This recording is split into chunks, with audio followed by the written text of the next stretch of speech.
Now then, everybody, Wednesday again. Well, it's early, it's first thing as usual. Anyhow, workshop video today. I'm going to take you around a few bits. I've just done a bit of a blasting thing. I've just done that, just something I need to do. And but I thought I'd just show you around blasters and also around this corner, basically what goes off, what don't go off. I mean, because I know you all see these cars come together, but there's like a lot of cubby oils that have stuff in, and there's a lot of stuff that's involved in getting them all together. So, but I was just on blaster, and I thought to me, excuse me, I just thought to myself, well, I'll tell you what, I'll just show them a quick flick over with something, and then you've got to just how it all sort of runs. I mean, as obviously a big blaster here. This is for bigger stuff, big iron on this. I've got one there. It's aluminium oxide. Really, it's like. It's not so much designed to knock stuff down. It's good for aluminium, and then I can polish it in a little red, which I'll go over here anyway. So I just thought I'd do this.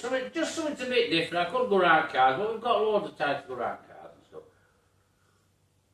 And whatever I'm up to. I'm trying to get you like a big overall picture of the shop. So come on, let's have a look.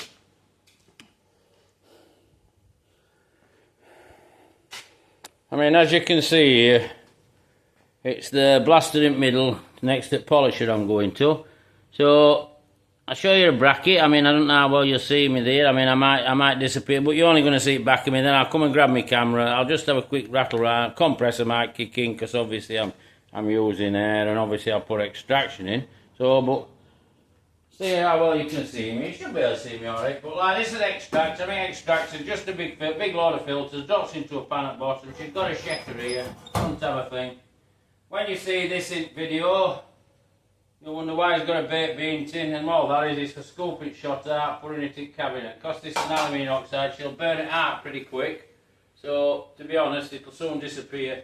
So you only want one scoop in, carry on. You don't fill them up. People think you fill them up. No, you don't. You just a small amount. Works the same principle as a carburettor. So I've just picked a bit of a bracket out here, and I'll get a look down. I mean, just practically old bumper bracket. Still got a bit of original paint, bit of that, but I'd normally, something like this, I'd knock it off in bigger first, in iron, and then I'd finish up with thing. But I'll just do this, just excuse me back for a minute. I'll put extraction on. There we go.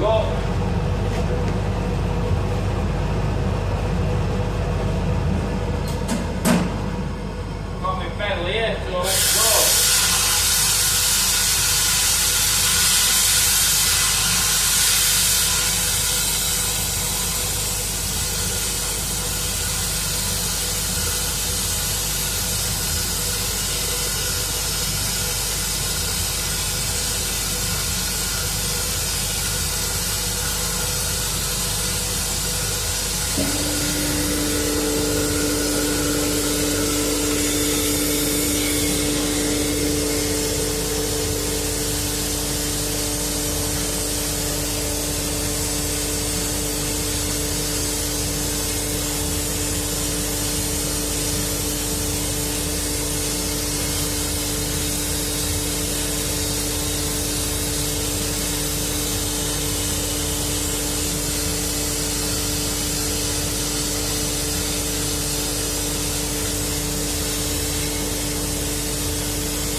There you go, quick shoot over. Compressor's burning away. I've just knocked that corner off. I mean, no doubt I might have disappeared out of the camera, but I'm letting you see. Fine blast. So it's like, well, you can see what it's done. You see what it's done. I mean, the paint's a bit thick there. That's what I'm saying about this one with ironing behind me. I normally start with that, finish with that. But let's take it out blasters and let's show you some of this stuff while I'm.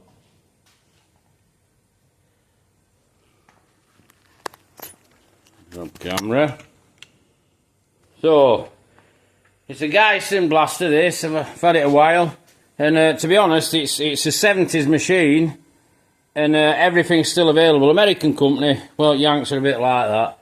They believe that people buy stuff and want it long term. As you can see, It has an holster so you can blast under it, or you can take your gun out and just, I mean, the bits are quite expensive for it, these tips are, everything, but it's good. And also I use these, they're like a sleeve, and I have gloves on, as you can see, because I just find that they live longer than gloves do in it. So, but thought I'd show you that. I mean, this is like extraction unit, it drops into there. This is a bit of a scrap bin, but it's always here because I'm always picking stuff up and using it when I'm fabbing up. So, and I'll show you in this one as well, because I put light on. I mean, it is a bit of an important point at workshop. There's blast cabinets. I mean, I've actually put a Geisen gun on this, and then, but this is a big cabinet. I can get wings in here. I can get all sorts in. There's two big lights up there, plenty of light. This is a good, but this actually uses iron. But the thing is with your iron, you'll soon knock edge off it, so every now and then you'll just drop it, get it clean out. I mean, to be honest, it could do with rubber lining. It could make it a bit cleaner, make it a bit better, you know, so keep dust down, but it has everything. I just have to try and keep going, that's the way we're at, so. Right, going over here, this is just a small cabinet, it's used on top. I have to stand on a stool, because obviously it's up there, but it will be set up better when I get a car or two out and I get a bit more, like, settled out. I want everything to be. And then we've got a cupboard here. Now, this cupboard, this is key to what you do if you like restoring cars. I mean, we'll go down this side. I mean, what we've got here, we've got various sorts of seals and stuff like that you use. And, I mean, all sorts of epoxies. I mean, this is for a 2-pack body seal.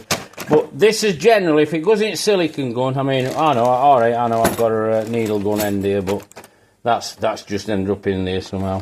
But this is generally, if it goes in a silicone gun, you know, and it's generally to do with, like, body panels, it's in here. I mean, and these seals, they belong to pulling jig I've got. Now, get down here, this is a bit of a welding cupboard. So, obviously, we've got a liner for MIG, a couple of drills in there as well. These are actually studs to weld on for pulling dints out. There's a wire brush there to clean up in awkward areas.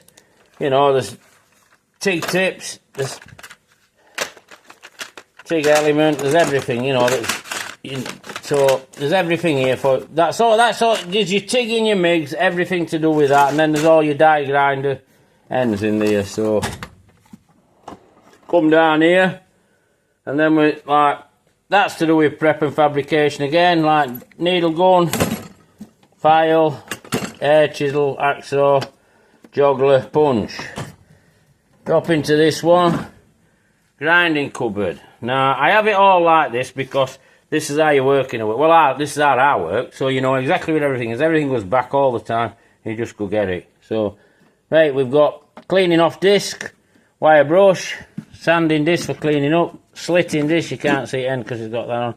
You've got loaded various sanding discs. They're all air, die grinder, air slitter. Right, we'll come over here. I know I've missed bottom one, but I'm going to show you in a minute. Now, get into here. This is all to do with fabrication. These are all straight edges, squares, various one-off stuff I make to get certain shapes. Bit of a guide to get your set off, rollers, you know. And then you've got various chisels, calipers, all stuff that I need to do with fabbing up. There's some dollies there. Bit of oak here, that's one, I use it all the time, dolly. And then you've got different jaws for shrinker stretcher, which is down here and lives down here. Well, it ought to be on a bench, but it isn't, so that's how it is. Right, then in here, this is regarding doing like, obviously some files are lead work, and then we've got various chisels, various scrapers, various brushes. You know, this is practically prep work when you're taking off. And I mean, we've got a little J roller there just for if you're trying to push a dint out and stuff like that. So, get into here. We've got my cutters, nibblers, cutters. Do you get what I mean? I've got a heat gun, small glue gun, French chalk, stamps, fuel cell tappers, various rivets. Everything's in a place, and everything's to do what it does. I mean, you've seen me actually use this, you know, this cutter. It's really, really good. It's not a shear, I forgot the name of it, but it's. And then this drawer, probably most used. I mean, we've got a shrinking wheel here on a grinder. got a sandbag in back. We've got hammers, all the hammers for planishing and dolly work. There's everything in here because this is used a hell of a lot of time. We've got an air planishing hammer there. Also, these bungs, which live in here, they go when I'm blasting and it's something that needs sealing up. They're my plugs to seal up, stop all shock getting in. But as you can see, there's every variation of hammer in here for everything you're likely to want. I mean, there's even a folder for door skins. But also I've got another one in here, like I said to you earlier. Now this is an American idea, and you like wind this on with a ratchet, but one day I will show you that, because that is a proper. In fact, I might even do a bit of something on it and show you, because I'm on with that Toyota, still doing that back door. Right, in here we've got an electrical drawer. Right now you're thinking, well, what's he got an electrical drawer? Because door's just behind me. So if there's ever come an electrical fault, you know, I mean, multimeter, like obviously a charger, you've got a start button, I've got a light for sparks, there's bits of old coils here, there's loads of heat shrink, and that's there, like I said, because when it's electrical problem, somebody comes, car's behind me, I'm messing there, I can diagnose it, do what I need to do, and everything's convenient near to us. So we've got a polisher here, and a polisher and a wire wheel, that's just for bringing things to light. So, well, that's top and bottom. I know it looks a bit untidy, but this is what a proper restore shop will look like if you're doing old stuff, because it's just never changed for years. And there's a big old grinder there for odd stuff. But so that's a bit of something for you. So if you like it, give us a like. If you want to subscribe to my channel and see more of this workshop, there is a working proper workshop. You know, I mean, I could have dressed all this video up again and gone right cars and all that, but let's keep moving it into different areas, because it's all revolves around what goes off here. And if you've got any comments regarding blasting or whatever goes on, just pass a comment. I'm just trying to basically get you into what goes off and what don't go off in a workshop. So take care, everybody. Thanks for watching, and bye for now.